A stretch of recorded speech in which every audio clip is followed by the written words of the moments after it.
Assalomu alaykum. Pythonda o'zingizning web frameworkingizni yozish kursiga xush kelibsiz. Bu kursda siz FastAPI, Flask va Django kabi dunyoga mashhur bo'lgan frameworklarga o'xshagan bir framework yozasiz va ular ichida qanday ishlashini tushunib olasiz. Yilning birinchi o'rinda nega aynan bu kurs degan savolga to'xtalib o'tsak. Birinchidan siz aynan dasturchilar uchun instrument yaratasiz. Oddiy foydalanuvchilar uchun qandaydir internet magazin, yangiliklar sayti emas, aynan dasturchilar uchun framework yozasiz. Bu degani, yozib bo'lganingizdan so'ng bu frameworkni boshqa dasturchilar pip install qilib o'rnatib olib, undan foydalangan holda qandaydir web applicationlar yozishlari mumkin. Ya'ni siz open source loyihalar qanday qilinishiga kichik bir nazar solasiz. Uchinchidan siz ajralib turasiz. Bunday kurslar ko'p emas va dasturlashni o'rganayotganlar bunday loyihalarga ko'p ham qo'l uravermaydi. Ajralib turish esa hozirgi zamonda juda ham muhim. To'rtinchidan, bu kurs vaqt testidan o'tgan. Bu kursning ingliz tilida yozilgan varianti mavjud bo'lib, u testdriven.io platformasida sotuvda. U yerda 3-4 yildan beri 650 ga yaqin bo'lgan nusxasi sotilgan va studentlardan kelgan feedback katta qismi pozitiv. Keling endi nimani o'rganishingizga to'xtalsak. Bu kurs ikkita qismdan iborat bo'lib, birinchi qismida siz frameworkni asosiy qismini yozasiz.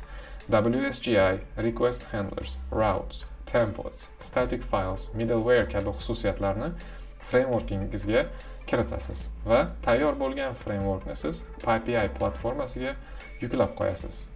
Undan so'ng o'zingiz yozgan frameworkdan foydalanib kichik bir web application yozasiz.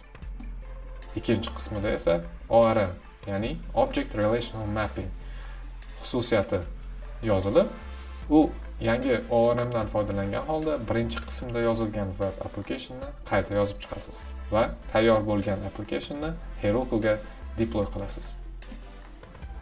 Va eng asosiysi, har bir qadamda, har bir yozgan kodingizni unit testlar orqali avtomatik tarzda tekshirib borasiz. Ana endi keling bu kurs kim uchunligiga to'xtalsak. Bu kurs bir xil ish qilaverib zerikkanlar, ya'ni har kuni qandaydir internet magazin, yangiliklar sayti, backend API'lar qilaverib zerikkanlar. Yangilik xohlaganlar, ya'ni masalan siz shu paytgacha oddiy foydalanuvchilar uchun applicationlar qilib kelgan bo'lsangiz va qandaydir boshqa dasturchilarga instrument yozishni xohlab kelgan bo'lsangiz, bu kurs aynan siz uchun. Open source ga qiziqqan, lekin boshlay olmayotganlar uchun.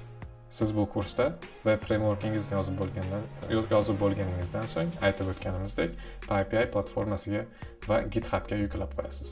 Natijada boshqa dasturchilar sizning web frameworkingizdan foydalanishga imkoniyat yaratasiz. Va qisqacharoq qilib aytadigan bo'lsak hammasini, dasturchilar uchun nimadir yaratmoqchi bo'lganlarga juda ham to'g'ri keladigan kurs. Ana endi keling men o'zim haqida ozgina aytib bersam. Ismim Jahongir Rahmonov va hozirda men Amazon Web Services kompaniyasida software engineer sifatida ishlab kelaman.